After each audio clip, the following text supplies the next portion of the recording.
मानव इतिहासमा कैयौं सभ्यताहरू रहस्यमय तवरले गायब भएका छन्। ती सभ्यताका केही अवशेषहरूको अध्ययनबाट हामी केही हदसम्म तिनीहरूको अवस्थाको अनुमान लगाउन सक्छौं।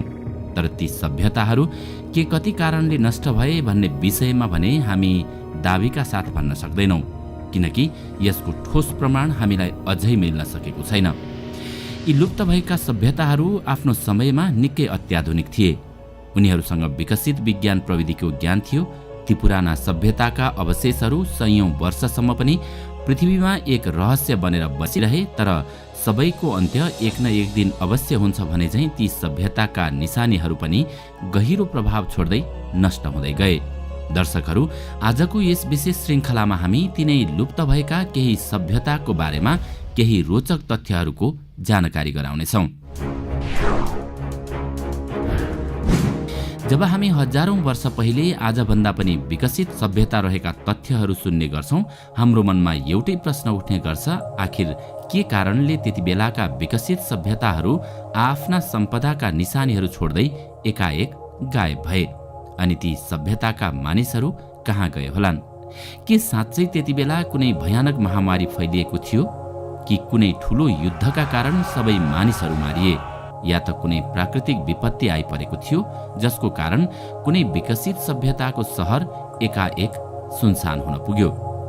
अहिलेसम्म संसारमा थुप्रै सभ्यताहरू भेटिएका भए पनि आज हामी यहाँ केही सभ्यताका बारेमा मात्रै तपाईलाई जानकारी दिनेछौँ। माया सभ्यता संसारको सबैभन्दा पुरानो र विकसित सभ्यता माया सभ्यता हो। अमेरिकाको प्राचीन माया सभ्यता ग्वाटेमाला, मेक्सिको, होन्डुरस र युकाटन प्रायद्वीपमा स्थापित थियो। माया सभ्यता मेक्सिकोको एक महत्त्वपूर्ण सभ्यता हो। यस सभ्यताको सुरुवात बिफोर क्राइस्ट अर्थात् ईसापूर्व 1500 मा भए तापनि क्यालेन्डर परिवर्तनपछि ईस्वी सम्वत सन् 300 देखि 900 सम्मको अवधिमा यो सभ्यता उन्नतिको शिखरमा पुगेको मानिन्छ र यसको अन्त्य चाहिँ 16औं शताब्दीमा भएको थियो। तर यथार्थमा यसको पतन 11औं शताब्दीदेखि नै आरम्भ भएको थियो। यस माया सभ्यताको गणित, लेखन र आर्किटेक्चरबाट उनीहरूको ज्ञान के कस्तो थियो भन्ने थाहा लाग्छ। यस सभ्यताको महत्त्वपूर्ण केन्द्रहरू मेक्सिको, ग्वाटेमाला, होन्डुरस एवं एल साल्भाडोर थिए।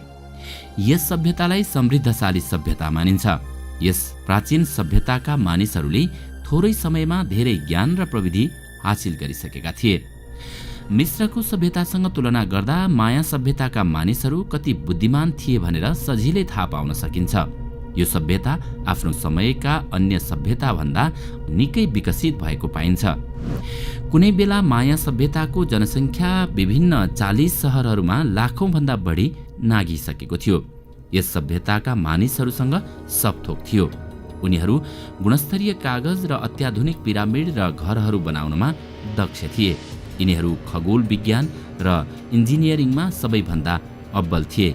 यो सभ्यता खेती कार्यमा समेत निकै विकसित भइसकेको थियो। ईसापूर्व 800 वर्ष पहिले नै उनीहरूले एक वर्षलाई 365 दिनमा बाँडिसकेका थिए। उनीहरूले विभिन्न घटनाहरू, धार्मिक कार्यहरू र जन्म मरण सम्बन्धी कुराहरूको रेकर्ड राख्नका लागि पात्रो समेत बनाएका थिए।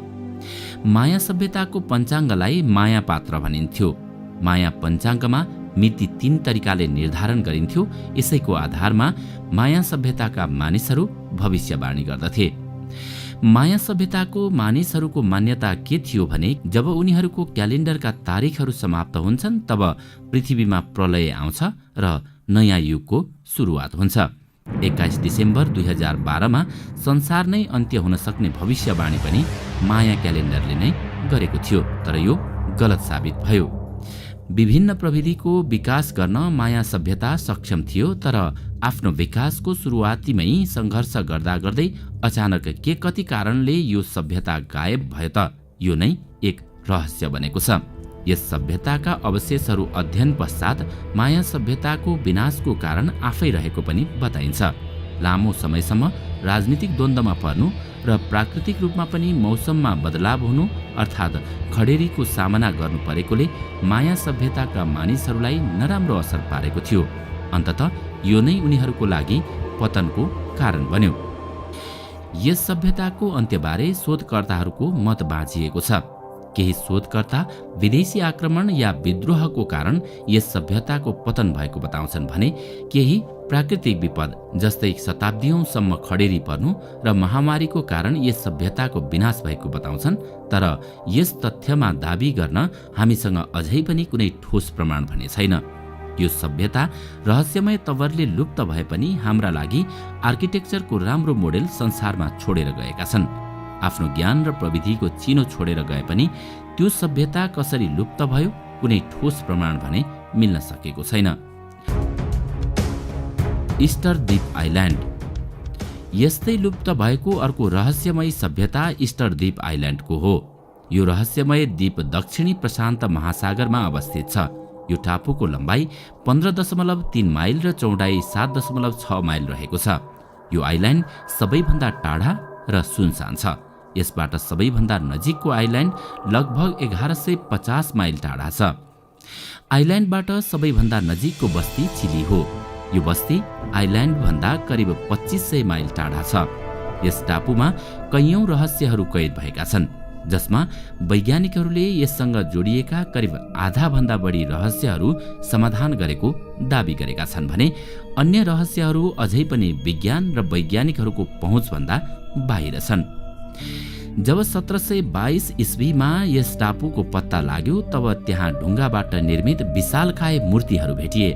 मानिसको टाउको झैं आकार भएका ती विशालकाय मूर्तिहरू देखेर सबैजना आश्चर्यचकित भए। ढुङ्गाबाट बनाइएको यस हेड स्ट्याचुको उचाइ 32 फुट भन्दा बढी रहेको छ। 1-2वटा मूर्ति भए पनि रमाइलोका लागि कसैले बनाएको होला भनेर अनुमान गर्न सकिन्छ। तर यहाँ करिब 900 जति हेडहरू विशालकाय ढुङ्गाबाट बनाइएका छन्। यी प्रतिमाहरू केवल ज्वालामुखीको चिसो लाभाबाट बनाइएको अध्ययनका क्रममा खुलेपछि झनै रहस्य थपियो। किनकि त्यस्तो पत्थर त्यहाँ कसरी आयो? किन यस प्रकारका मूर्ति त्यस्तो सुनसान ठाउँमा बनाइए? आखिर कसले बनायो? अनि यति धेरै भयंकर मूर्तिहरू बनाउने मानिसको सभ्यता कस्तो होला? यस्ता प्रश्नहरू पैदा भएपछि केही वर्ष अघि वैज्ञानिकहरूले यसको बारेमा जानकारी प्राप्त गर्न अध्ययन अनुसन्धानपछि केही हदसम्म रहस्य सुल्झाउन सक्षम भए पनि ती प्रतिमा बनाउने सभ्यता कहाँ र कसरी गायब भयो भन्ने विषयमा अझै केही स्पष्ट तथ्य भेटिएको छैन। केही विज्ञहरू यस द्वीपमा रहेका सबै संसाधनहरू समाप्त भएपछि यो उन्नत सभ्यता बसाइ सरेको बताउँछन्। तर यो तथ्य पनि विश्वासिलो छैन, किनकि त्यस टापुमा बनाइएका मूर्तिहरू र त्यहाँ बसेको सभ्यताका मानिसहरू अन्त कतै पनि भेटिएका छैनन्। केही मूर्तिहरूको काम अधुरै रहेकोले ती मानिसहरू अचानक गायब भएको हुन सक्ने अनुमान लगाउन सकिन्छ। यो सभ्यता अचानक सधैँका लागि गायब भए तापनि आफ्नो अनमोल संरचना प्रतिमाहरू हामीमाझ छोडेर गएका छन्। यस सभ्यताले छोडेका ती मूर्तिहरूको अध्ययन गर्दा विविध तथ्यहरू पत्ता लगाउन सकिए तापनि ती मानिसहरू कहाँ गायब भए भन्ने तथ्य अझै खुल्न सकेको छैन। दर्शकहरू, यति धेरै मानिसहरूको बसोबास गर्ने देश जहाँ विकसित सभ्यताहरू थिए, तर ती एकाएक कसरी गायब भए होलान्? आफ्नो विचार कमेन्टमा अवश्य लेख्नुहोला। यदि तपाईलाई आजको भिडियो राम्रो लाग्यो भने लाइक तथा शेयर गरी हाम्रो च्यानललाई सब्स्क्राइब गर्न नभुल्नुहोला र साथमा रहेको बेल आइकन पनि थिच्नुहोस् ताकि हामीले अपलोड गर्ने हरेक नयाँ भिडियोको जानकारी सबैभन्दा पहिला तपाईलाई प्राप्त होस्। अर्को श्रृङ्खलामा अझै रोचक तथा जानकारीमूलक सामग्री लिएर आउनेछौँ। तबसम्मको लागि बिदा दिनुहोस्। नमस्कार।